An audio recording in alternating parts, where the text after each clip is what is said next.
کلام مقدس پرانے عہد نامہ میں سے خروج کی کتاب اس کا 11واں باب۔ موسیٰ پہلوٹوں کی ہلاکت کا اعلان کرتا ہے۔ اور خداوند نے موسیٰ سے کہا کہ میں فرعون اور مصریوں پر ایک بلا اور لاؤں گا، اس کے بعد وہ تم کو یہاں سے جانے دے گا، اور جب وہ تم کو جانے دے گا تو یقیناً تم سب کو یہاں سے بالکل نکال دے گا۔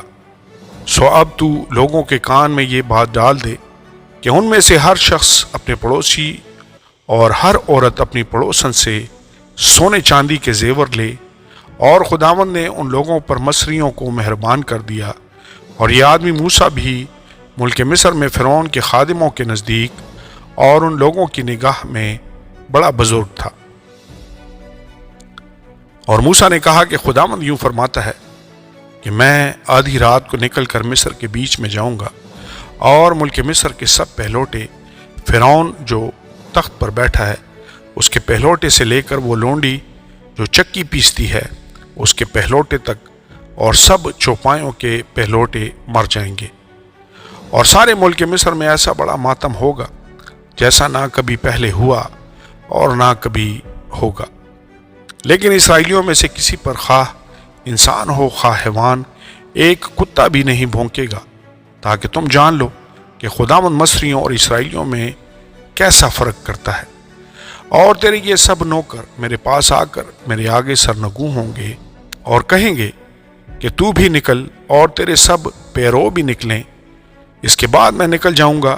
یہ کہہ کر وہ بڑے طیش میں فرعون کے پاس سے نکل کر چلا گیا۔ اور خداوند نے موسیٰ سے کہا کہ فرعون تمہاری اسی سبب سے نہیں سنے گا تاکہ عجائب ملک مصر میں بہت زیادہ ہو جائیں۔ اور موسیٰ اور ہارون نے یہ کرامات فرعون کو دکھائیں، اور خداوند نے فرعون کے دل کو سخت کر دیا کہ اس نے اپنے ملک سے بنی اسرائیل کو جانے نہ دیا۔ آمین اور آمین۔ کلام مقدس پرانے عہد نامہ میں سے خروج کی کتاب اس کا 12واں باب۔ فسح۔ پھر خداوند نے ملک مصر میں موسیٰ اور ہارون سے کہا کہ یہ مہینہ تمہارے لیے مہینوں کا شروع اور سال کا پہلا مہینہ ہو۔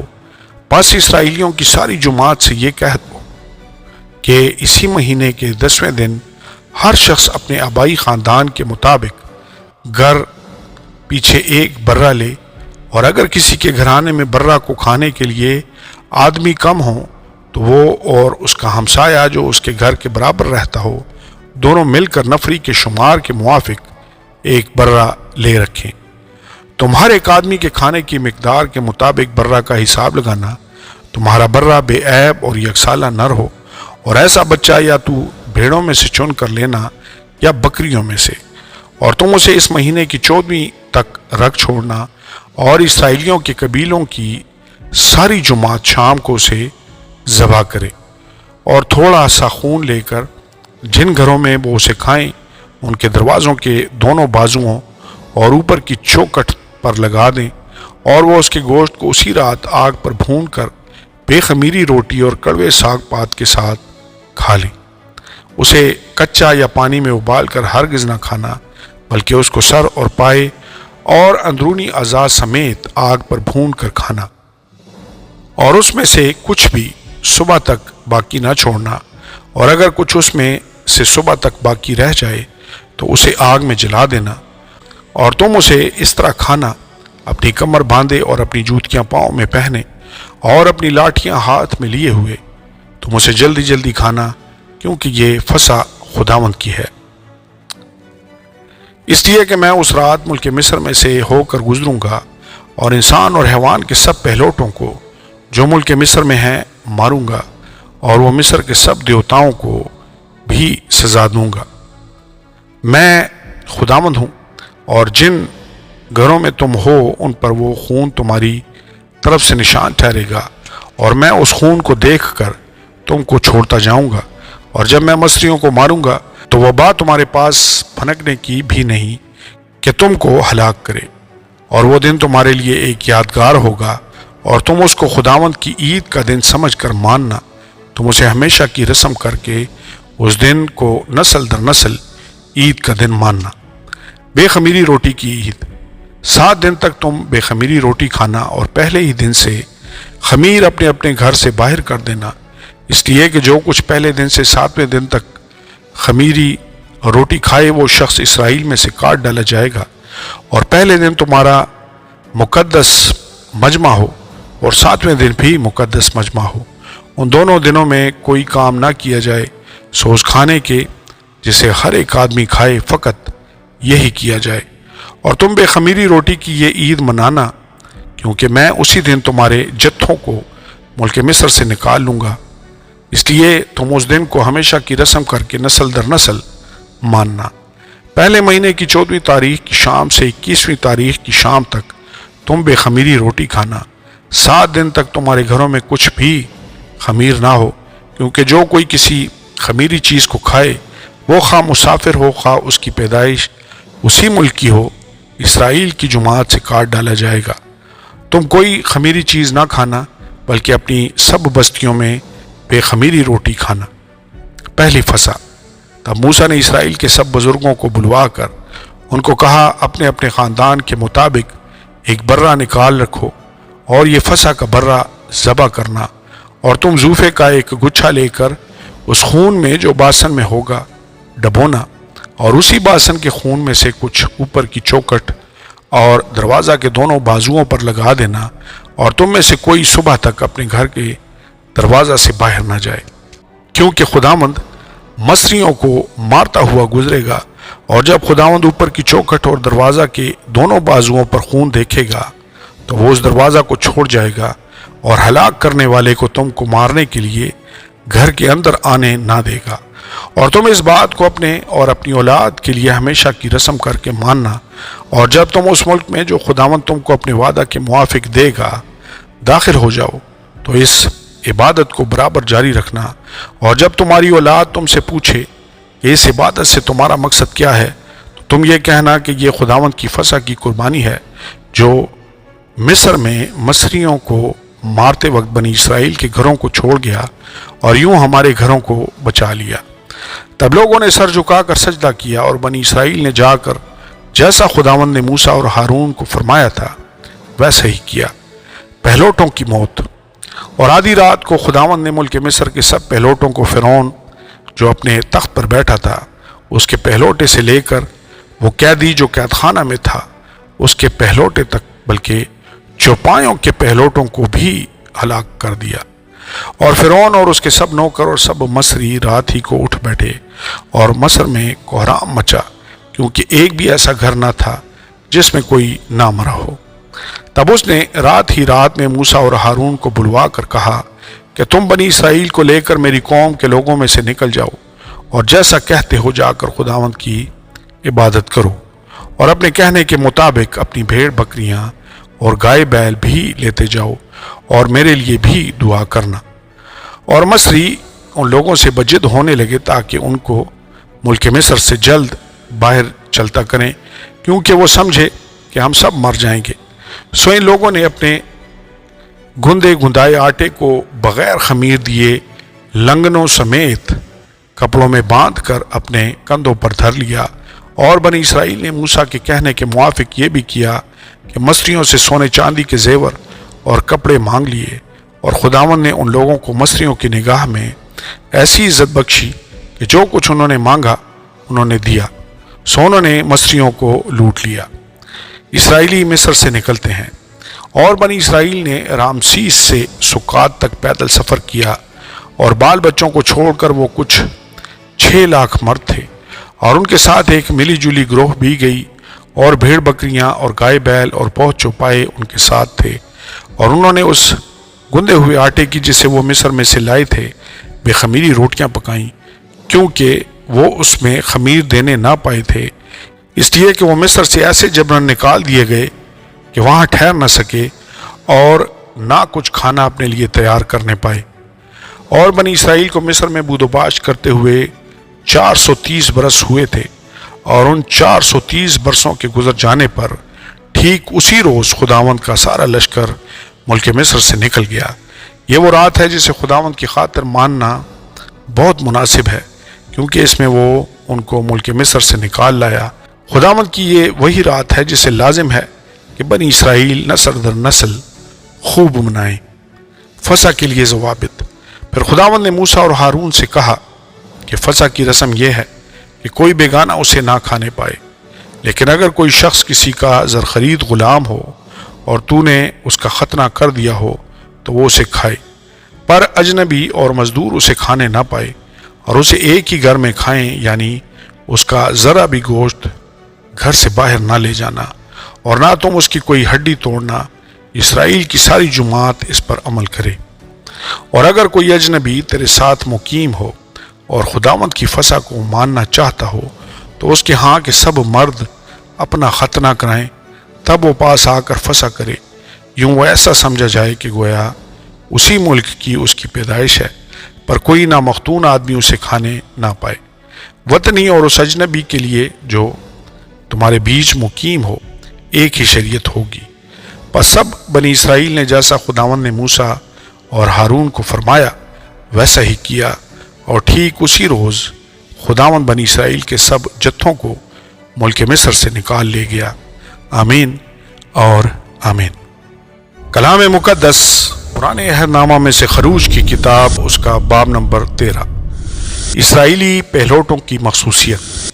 اور خداوند نے موسیٰ کو فرمایا کہ سب پہلوٹوں کو، یعنی جو بنی اسرائیل میں خواہ انسان ہو خواہ حیوان، پہلوٹی کے بچے ہوں، ان کو میرے لیے مقدس ٹھہرا، کیونکہ وہ میرے ہیں۔ بے خمیری روٹی کی عید۔ اور موسیٰ نے لوگوں سے کہا کہ تم اس دن کو یاد رکھنا جس میں تم مصر سے جو غلامی کا گھر ہے نکلے، کیونکہ خداوند اپنے زور بازو سے تم کو وہاں سے نکال لایا۔ اس میں خمیری روٹی کھائی نہ جائے، تم ابیب کے مہینے میں آج کے دن نکلے ہو۔ سو جب خداوند تم کو کنانیوں اور ہتھیوں اور اموریوں اور ہویوں اور یبوسیوں کے ملک میں پہنچا دے، جسے تجھ کو دینے کی قسم اس نے تیرے باپ دادا سے کھائی تھی، اور جس میں دودھ اور شہد بہتا ہے، تو اس مہینے میں یہ عبادت کیا کرنا۔ 7 دن تک تو بے خمیری روٹی کھانا، اور 7ویں دن خداوند کی عید منانا۔ بے خمیری روٹی 7 دن کھائی جائے، اور خمیری روٹی تیرے پاس دکھائی بھی نہ دے، اور نہ تیرے ملک کی حدود میں کہیں کچھ خمیر نظر آئے۔ سو تو اس روز اپنے بیٹے کو یہ بتانا کہ اس دن کو میں اس کام کے سبب سے مانتا ہوں جو خداوند نے میرے لیے اس وقت کیا جب میں ملک مصر سے نکلا، اور یہی تیرے پاس گویا تیرے ہاتھ میں ایک نشان اور تیری دونوں آنکھوں کے سامنے ایک یادگار ٹھہرے، تاکہ خداوند کی شریعت تیری زبان پر ہو، کیونکہ خداوند نے تجھ کو اپنے زور بازو سے ملک مصر سے نکالا۔ پس تو اس رسم کو اسی وقت معین میں سال بسال مانا کرنا، پہلوٹے خدا کے ہیں۔ اور جب خداوند اس قسم کے مطابق جو اس نے تجھ سے اور تیرے باپ دادا سے کھائی تو اس کو کنانیوں کے ملک میں پہنچا کر وہ ملک تجھ کو دے دے، تو پہلوٹی کے بچوں کو اور جانوروں کے پہلوٹوں کو خداوند کے لیے الگ کر دینا۔ سب نر بچے خداوند کے ہوں گے، اور گدھے کے پہلے بچے کے فدیہ میں برہ دینا، اور اگر تو اس کا فدیہ نہ دے تو اس کی گردن توڑ ڈالنا، اور تیرے بیٹوں میں جتنے پہلوٹے ہوں ان سب کا فدیہ تجھ کو دینا ہوگا۔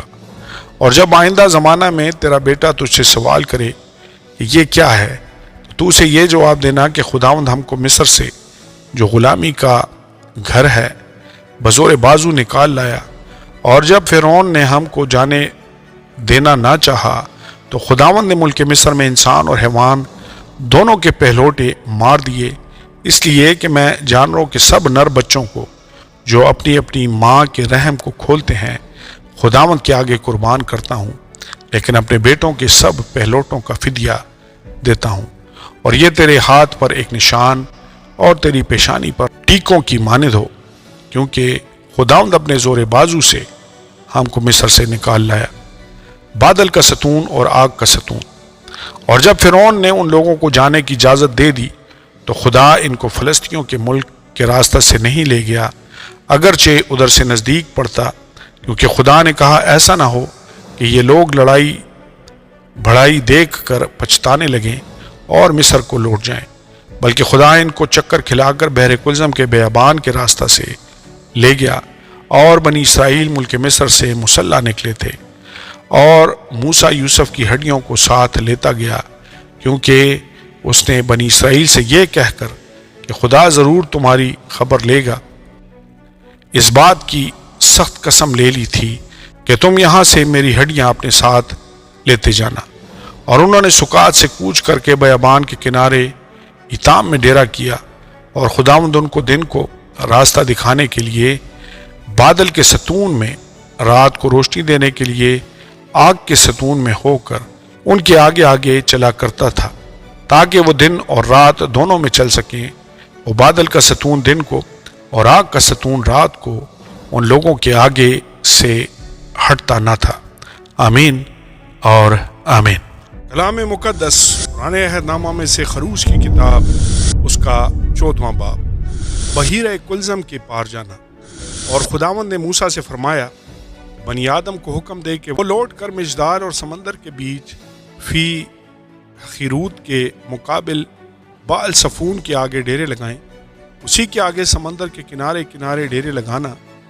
فرعون بنی اسرائیل کے حق میں کہے گا کہ وہ زمین کی الجھنوں میں آ کر بیابان میں گر گئے ہیں، اور میں فرعون کے دل کو سخت کروں گا اور وہ ان کا پیچھا کرے گا، اور میں فرعون اور اس کے سارے لشکر پر ممتاز ہوں گا، اور مصری جان لیں گے کہ خداوند میں ہوں۔ اور انہوں نے ایسا ہی کیا۔ جب مصر کے بادشاہ کو خبر ملی کہ وہ لوگ چل دیے، تو فرعون اور اس کے خادموں کا دل ان لوگوں کی طرف سے پھر گیا، اور وہ کہنے لگے کہ ہم نے یہ کیا کیا کہ اسرائیلیوں کو اپنی خدمت سے چھٹی دے کر ان کو جانے دیا۔ تب اس نے اپنا رتھ تیار کروایا اور اپنی قوم کے لوگوں کو ساتھ لیا، اور اس نے 600 چنے ہوئے رتھ بلکہ مصر کے سب رتھ لیے، اور ان سبوں میں سرداروں کو بٹھایا۔ اور خداوند نے مصر کے بادشاہ فرعون کے دل کو سخت کر دیا، اور اس نے بنی اسرائیل کا پیچھا کیا، کیونکہ بنی اسرائیل بڑے فخر سے نکلے تھے۔ اور مصری فوج نے فرعون کے سب گھوڑوں اور رتھوں اور سواروں سمیت ان کا پیچھا کیا، اور ان کو جب وہ سمندر کے کنارے فی ہحیروت کے پاس بال صفون کے سامنے ڈیرا لگا رہے تھے، جا لیا۔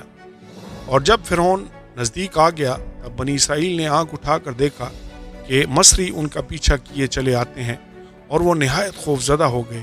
تب بنی اسرائیل نے خداوند سے فریاد کی اور موسیٰ سے کہنے لگے، کیا مصر میں قبریں نہ تھیں جو تو ہم کو وہاں سے مرنے کے لیے بیابان میں لے آیا ہے؟ تو نے ہم سے یہ کیا کیا کہ ہم کو مصر سے نکال لایا؟ کیا ہم تجھ سے مصر میں یہ بات نہ کہتے تھے کہ ہم کو رہنے دے کہ ہم مصریوں کی خدمت کریں؟ کیونکہ ہمارے لیے مصریوں کی خدمت کرنا بیابان میں مرنے سے بہتر ہوتا۔ تب موسیٰ نے لوگوں سے کہا، ڈرو مت، چپ چاپ کھڑے ہو کر خداوند کی نجات کے کام کو دیکھو جو وہ آج تمہارے لیے کرے گا، کیونکہ جن مصریوں کو تم آج دیکھتے ہو ان کو پھر کبھی ابد تک نہ دیکھو گے۔ خداوند تمہاری طرف سے جنگ کرے گا اور تم خاموش رہو گے۔ اور خداوند نے موسیٰ سے کہا کہ تو کیوں مجھ سے فریاد کر رہا ہے؟ بنی اسرائیل سے کہہ کہ وہ آگے بڑھیں، اور تو اپنی لاٹھی اٹھا کر اپنا ہاتھ سمندر کے اوپر بڑھا اور اسے 2 حصے کر، اور بنی اسرائیل سمندر کے بیچ میں سے خشک زمین پر چل کر نکل جائیں گے۔ اور دیکھ، میں مصریوں کے دل سخت کر دوں گا اور وہ ان کا پیچھا کریں گے، اور میں فرعون اور اس کی سپاہ اور اس کے رتھوں اور سواروں پر ممتاز ہوں گا۔ اور جب میں فرعون اور اس کے رتھوں اور سواروں پر ممتاز ہو جاؤں گا تو مصری جان لیں گے کہ میں ہی خداوند ہوں۔ اور خدا کا فرشتہ جو اسرائیلی لشکر کے آگے آگے چلا کرتا تھا، جا کر ان کے پیچھے ہو گیا، اور بادل کا وہ ستون ان کے سامنے سے ہٹ کر ان کے پیچھے جا ٹھہرا۔ یوں وہ مصریوں کے لشکر اور اسرائیلی لشکر کے بیچ میں ہو گیا۔ سو وہاں بادل بھی تھا اور اندھیرا بھی، تو بھی رات کو اس سے روشنی رہی۔ بس وہ رات بھر ایک دوسرے کے پاس نہیں آئے۔ پھر موسیٰ نے اپنا ہاتھ سمندر کے اوپر بڑھایا، اور خداوند نے رات بھر تند پوربی آندھی چلا کر اور سمندر کو پیچھے ہٹا کر اسے خشک زمین بنا دیا، اور پانی 2 حصے ہو گیا۔ اور بنی اسرائیل سمندر کے بیچ میں سے خشک زمین پر چل کر نکل گئے، اور ان کے دائیں اور بائیں ہاتھ پانی دیوار کی طرح تھا۔ اور مصریوں نے تعقب کیا، اور فرعون کے سب گھوڑے اور رتھ اور سوار ان کے پیچھے پیچھے سمندر کے بیچ میں چلے گئے۔ اور رات کے پچھلے پہر خداوند نے آگ اور بادل کے ستون میں سے مصریوں کے لشکر پر نظر کی، اور ان کے لشکر کو گھبرا دیا، اور اس نے ان کے رتھوں کے